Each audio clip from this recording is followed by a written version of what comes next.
ever been told you just have to choose to believe? As if belief were a button you could press. As if you could just decide that something sounds true even when it doesn't.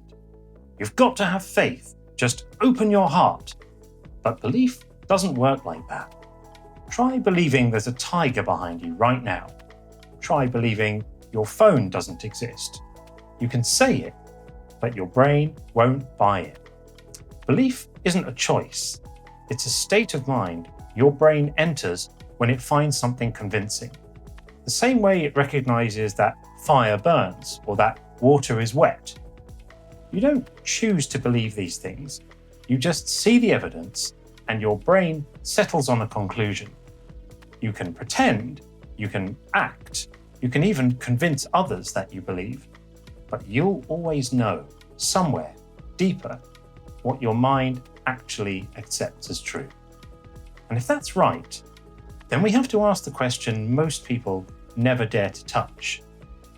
What does it mean for a religion to punish or reward you for belief?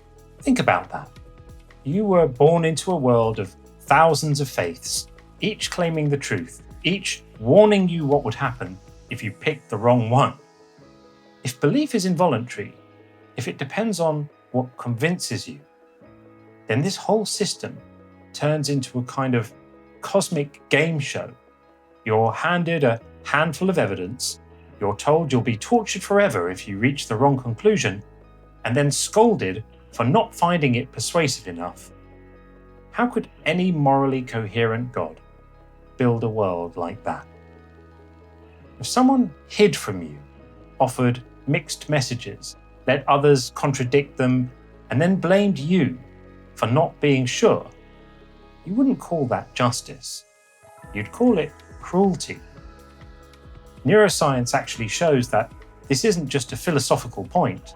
Belief happens in the same neural circuits we use for perception. Your brain doesn't wait for permission from your will. It runs the data, weighs the probabilities, and hands you a verdict. Yes, this feels true, or no, this doesn't check out.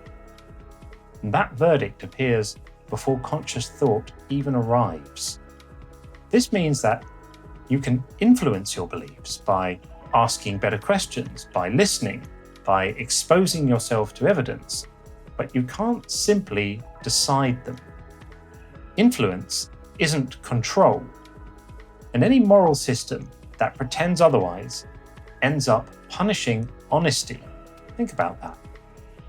I've met so many people who lost everything, family, community, identity, just because they were honest about where their mind landed. Not cruel, not rebellious, not arrogant, just unconvinced. And instead of being respected for that honesty, they were told they'd failed some cosmic test. That isn't morality, that's emotional blackmail dressed up as virtue. And yet millions live in fear of it, afraid to admit, even to themselves, what they no longer believe. That's what my work and my book, Unconvinced, is really about. Not attacking faith, but defending fairness. Because if belief isn't chosen, then the real moral question isn't what you believe. It's whether you're honest about what your mind can and can't accept. Belief isn't obedience, it's discovery. And honesty, not conformity, is the highest form of faithfulness we have.